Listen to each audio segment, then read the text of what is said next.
Alex went grocery shopping last Tuesday. Same store he always goes to.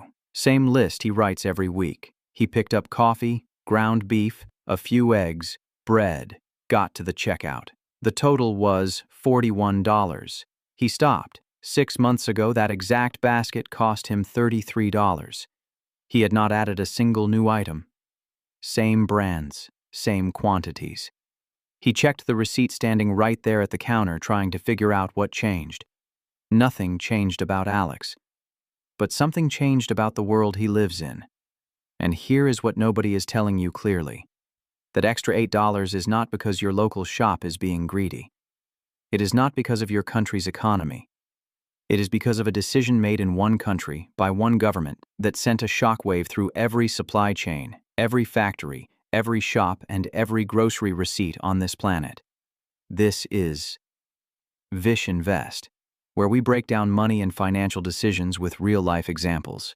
Today we are going to talk about tariffs, what they are, how they work, and why right now, in 2026, they are quietly making life more expensive for ordinary people in every corner of this world. Not just in America, in India, in Bangladesh, in Europe, everywhere. And by the end of this video, you will know exactly what you can do to protect yourself. A tariff is a tax on imported goods. When one country says we are putting a 25% tariff on steel coming in from abroad, it means any business importing that steel now pays 25% extra. That business then has a choice: absorb the cost and shrink their profit, or pass it to the customer. Almost every time they pass it to the customer.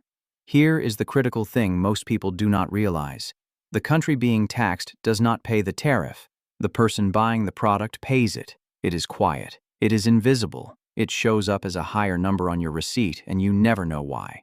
In 2025, the United States introduced the most sweeping set of tariffs in nearly a century. The average effective U.S. tariff rate went from 2.7% to nearly 17% in less than a year, the highest since 1932. 25% on steel and aluminum. 25% on imported cars.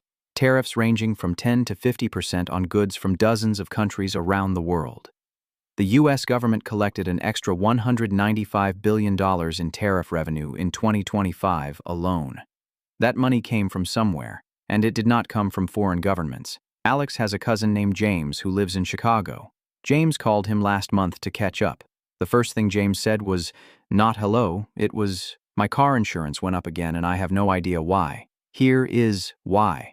The U.S. imposed a 25% tariff on imported car parts. Car repair costs went up.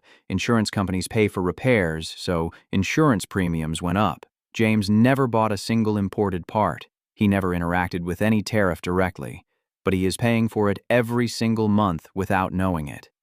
The New York Federal Reserve confirmed that 90% of tariff costs are paid by American buyers and businesses, not the countries being taxed.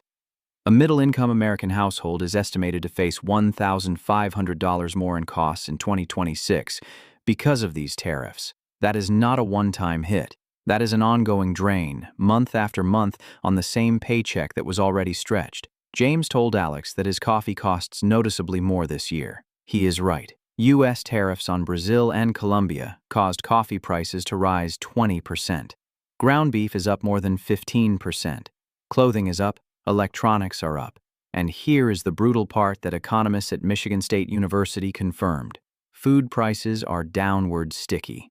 They go up fast and they almost never come back down in a sustained way. Even if tariffs are reduced or removed tomorrow, the prices James is paying today are likely to stay permanently higher. Now here is where the story gets bigger, because most people think tariffs are an American problem. They are not. Alex read about this next part and could not believe it was not being talked about more. Meet Priya. She works in a garment factory in Chennai, one of India's major manufacturing hubs. She wakes at 5 every morning, takes 2 buses to the factory, spends 10 hours at a sewing machine, and earns enough to pay rent, feed her family, and put a small amount aside each month for her daughter's school fees. Her income is not large by global standards, but it is stable. And stability, when you are earning a daily wage, is everything. In August 2025, her factory received a call from their American buyer. The order was canceled. Here is what had happened. The U.S. imposed a 50% tariff on Indian goods, one of the steepest rates applied to any major trading partner. At that tariff rate, an Indian-made shirt that an American buyer used to purchase for $10 now cost that buyer $16.40. A shirt from Bangladesh or Vietnam, taxed at only 20%, cost that same buyer around $13. So the American company moved their order. Not because Priya's factory made worse shirts, because a number on a government document made her shirts more expensive overnight. Factories across Chennai and other Indian manufacturing hubs went quiet. India's textile industry employs more than 45 million people directly. Many of them women, many of them the sole earner in their household. Indian textile exports to the U.S. are estimated to fall by 9 to 10% in 2026. Priya did not make a bad product. She did not make a bad decision. She simply lives in a country that got caught in a trade war she had no say in. Alex sat with that for a long time. Now, Europe. If you are watching from the UK, Germany, France, or anywhere in the EU, you might think this does not affect you. It does. The US imposed a 10% tariff on most UK goods and a 20% tariff on most EU goods entering America. On top of that, steel and aluminium tariffs were raised to 50%, hitting European industrial manufacturers directly. Think about what steel goes into: cars, appliances, construction, infrastructure. Every sector that uses steel as an input now faces higher production costs, and those costs travel down the chain to the person buying the car, the appliance, the new apartment. Alex has a friend named Marco who works at a mid-sized auto parts manufacturer in Germany.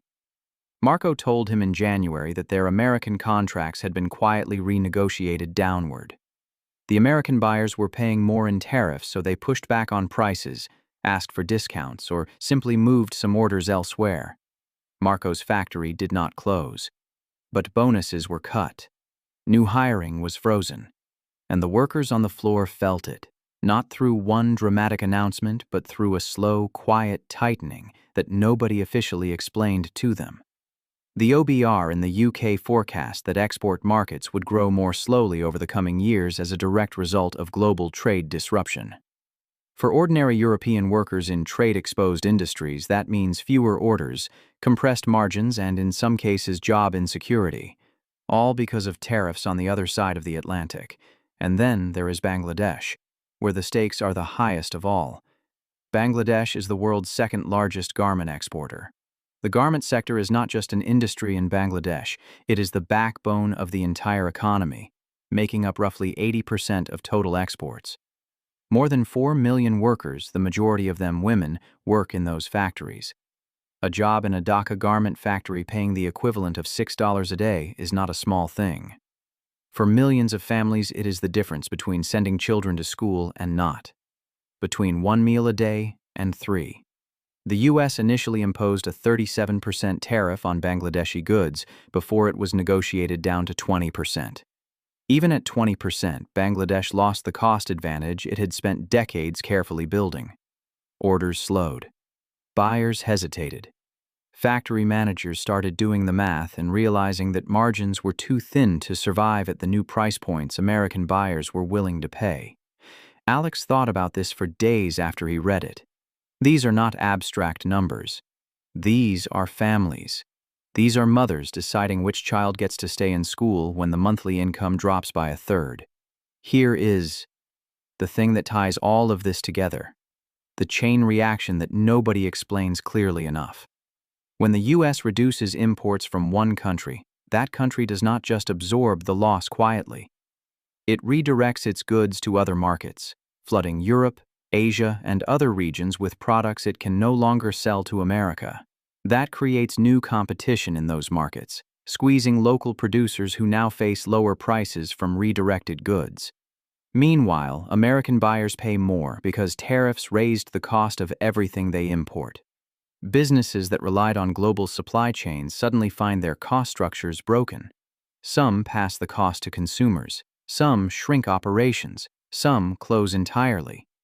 And workers, in America, in India, in Bangladesh, in Germany, in dozens of other countries, absorb the damage in the form of higher prices, canceled orders, frozen wages, or lost jobs. The Wharton budget model at the University of Pennsylvania estimated that a middle-income American household faces a lifetime loss of $22,000 from these tariffs. That is money that will never be earned, never be saved, never be invested. Multiply that by millions of households. Then add the income lost by Priya in Chennai, the cancelled bonuses in Marco's factory in Germany, the 4 million garment workers in Bangladesh navigating a shrinking order book. No border stops an economic chain reaction. What starts as a tariff announcement in Washington ends up on your grocery receipt, in your friend's paycheck, and in a factory worker's canceled contract, regardless of which country you call home. So, what can you actually do? Alex asked himself this same question and came up with 3 things that anyone, anywhere in the world, can start doing right now. The first thing Alex did was accept that prices are not going back down and plan around the new reality. Economists are clear on this. Tariff-driven price increases are sticky. Waiting for your grocery bill to return to what it was 18 months ago is not a financial strategy. Alex sat down, looked at the 6 categories where his spending had increased most over the past year, and found specific substitutes, different brands, different sources, different buying habits, that gave him back roughly $60 a month without meaningfully changing his quality of life. $60 a month is $720 a year. That is real money. The second thing Alex did was build a buffer specifically because of global uncertainty. If you work in a sector that is exposed to international trade, textiles, manufacturing, automotive, technology, hardware, agriculture, your income is more vulnerable right now than it was 2 years ago. Alex set a target of building 4 months of living expenses in a liquid savings account before the end of 2026. Not because he expects to lose his job, but because the cost of being unprepared in an uncertain world is far higher than the cost of being prepared in a stable one. The third thing Alex did was stop ignoring where the trade flows were moving and start paying attention. When global trade disrupts, it does not destroy all opportunity equally, it redirects it. Countries and sectors that gain tariff advantages attract new investment and orders. Understanding which industries in your region are gaining rather than losing in the current environment is not just interesting. It is information you can use when making career decisions, business decisions, and investment decisions over the next few years. Here is the truth that no government wants to say out loud. A tariff is always paid by someone. It is never paid by the country being targeted. It is paid by the businesses importing the goods, the consumers buying them, and the workers in exporting countries who lose their orders. Every tariff argument made by every politician in every country is an argument made by people with power about costs that will be absorbed by people without it. Alex understood this, and once you understand it, you stop being confused every time your bills go up for no obvious reason. You start seeing the mechanism, and the moment you see the mechanism, you can start protecting yourself from it. I am Vish. If this video explained something you have felt but never had words for, hit the like button. It genuinely helps more people find this who need it. And if you want to know the specific things that smart people buy and do in their 20s to build wealth even in an environment like this one, I made a video exactly for that. It is called 7 Things Smart People Buy in Their 20s to Generate Wealth. The link is on your screen right now. Click it and I will see you there.